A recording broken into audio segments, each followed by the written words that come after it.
Well, good morning, everybody. This is Keith with Positively Osceola. Happy Saturday morning, and it is another edition of our morning coffee club discussion.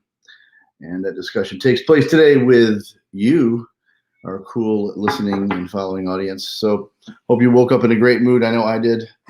Hit the coffee pretty quick this morning. It was a motivational moment for me. And it's a little sunny, a little glary right now, but I kind of dig it. So you'll have to put up with that glaring look.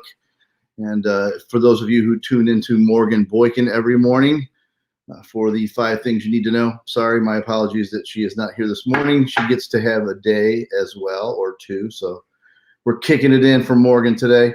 But we'll let a few people pop in here real quick as we set things up on Positively Osceola. So hope everybody had a great and restful sleep.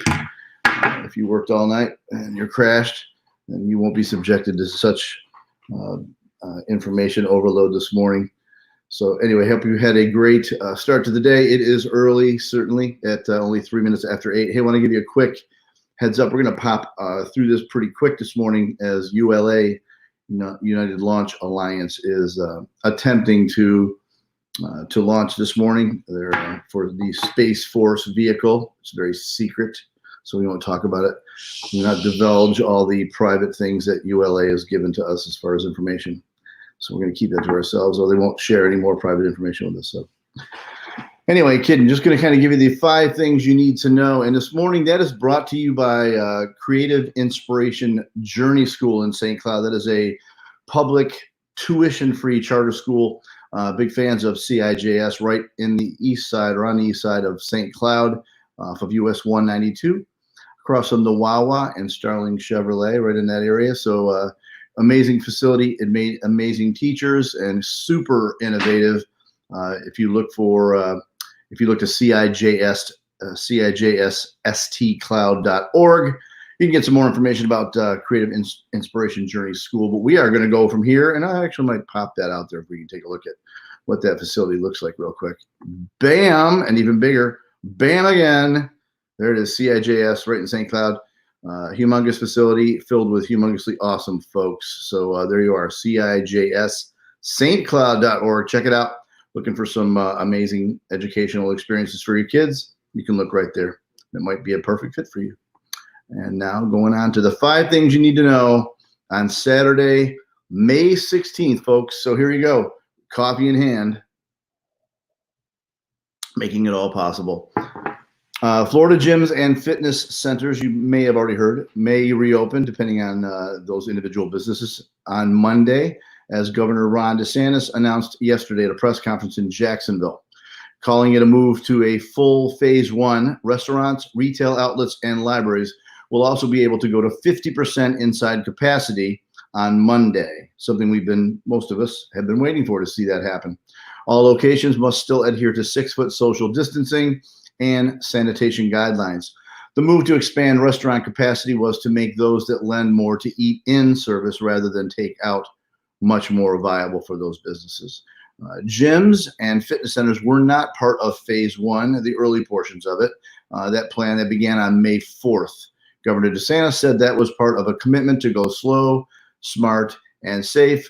But as we said, they will be opening on Monday. So looking for that workout facility. It's back for you and at you, folks. Moving on. During a virtual town hall meeting Thursday, Representative Darren Soto, Osceola County's congressional representative, broke down the contents of another potential coronavirus recovery package called the HEROES Act. It includes up to $1 trillion for, as Soto called it, funding for first responders staying on the job. That includes a HEROES fund, or a pool of hazard pay for employers to apply for and to be provided $13 per hour premium pay for their workers on top of their regular wages. The bill allocates $3.6 billion in grants to states for planning and preparation of elections, as well as to bolster election security, which is a good thing. Soto said the focus in Florida should be to protect the vote by mail process, certainly something that is not agreed on by everybody.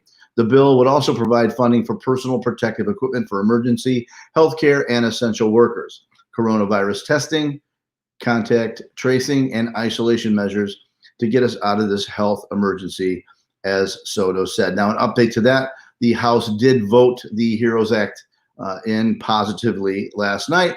That's $3.6 trillion package is next set to go to the Senate, where it is slightly expected to be not ratified.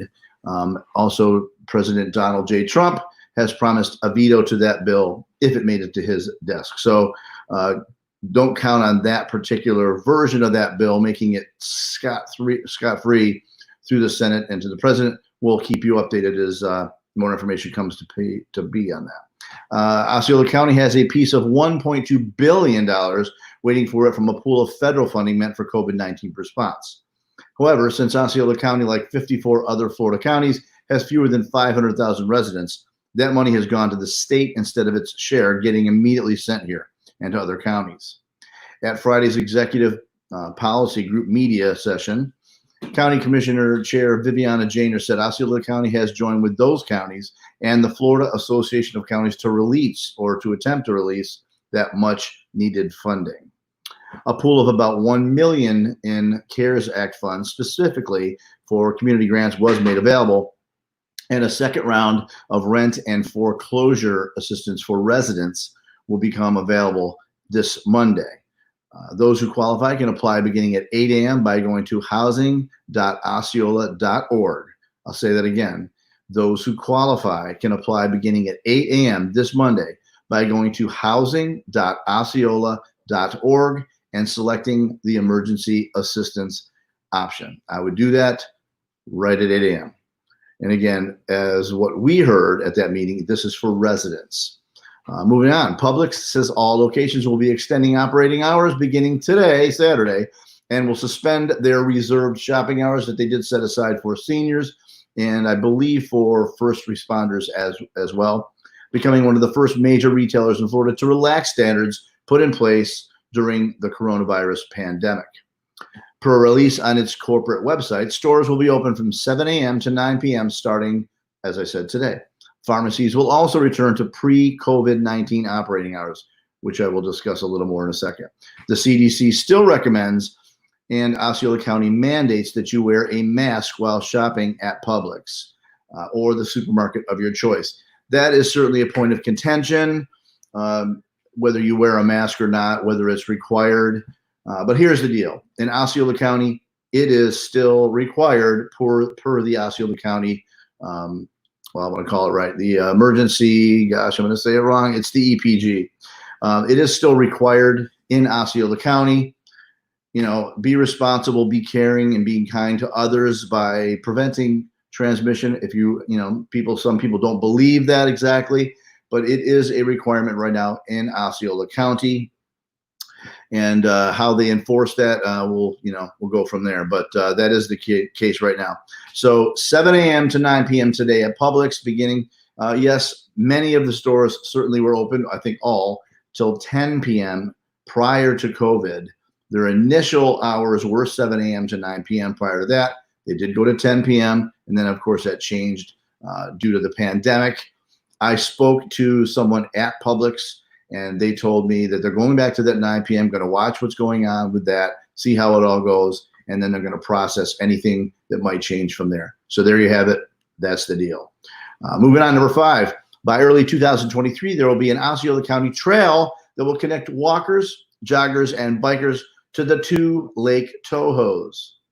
During an online webinar Thursday night, Osceola County's Transportation and Transit Department and builder KCG Engineering of Orlando presented major parts of a plan to build the 1.5-mile Kissimmee-St. Cloud Connector Trail. The trail will be built on the eastern St. Cloud side of the C31 Canal and connect development on Neptune Road to Lakeshore Boulevard. It will start near Parton Triangle Park and work its way along the canal to an improved intersection of Lakeshore and Brown Chapel Road, which will finally get a traffic light thanks to the project. If you could not view Thursday's webinar as we did with lead content creator Ken P. Jackson, P standing for powerful. If you could not be there, I had to say that in case Ken is viewing this. You can view the project details online and provide input to Conroy Jacobs, the project manager at conroy.org. keith.jacobs@osceola.org. Say that a couple times quick without taking a swig of coffee as the ding goes off. Again, that is contact project manager conroy.jacobs@osceola.org or by phone at 407-742-0557. Again, 407-742-0557.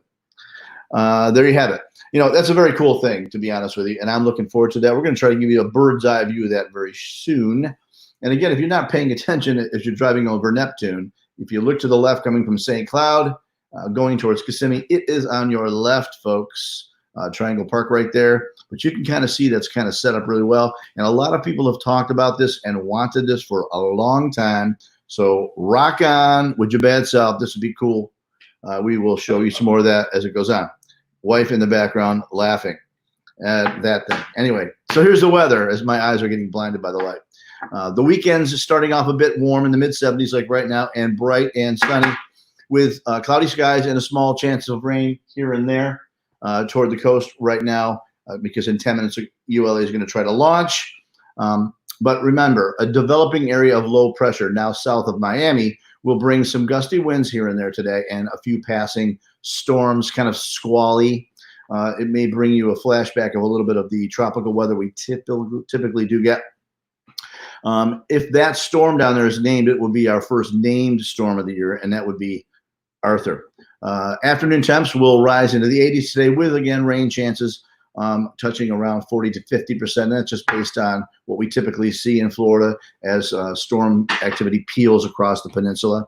So that's what we're looking at, folks. Beauty, but possible squalls of rain here and there. So just dig on this beautiful day.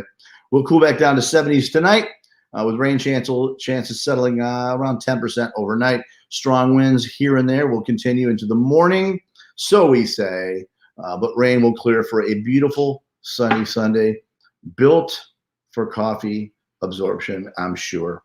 So glad you could pop in this morning if you were crazy enough to do that. Again, apologies if you popped in to see Morgan Boykin and she is not here. It is me.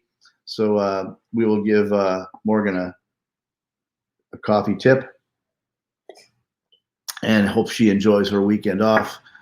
Again, this is Keith with Positively Osceola. We hope you have an awesome day today. Be with your family. One of the big, huge benefits hopefully you were able to have if you weren't working a lot through all the stay-at-home is we got to spend some extra time with our families and our friends as it was permitted. And I hope that when we look back, we say, what could have possibly been bad about that? So a lot of things that were changed, not perfect. What's that? We'll leave it on that note, she says, and so I shall. So be kind, be true, be positive, everybody. Be authentic, be who you are. And again, this is Keith with Positively Osceola. We are making a positive difference along with you in the community in Osceola County. Take care, everybody. Bam.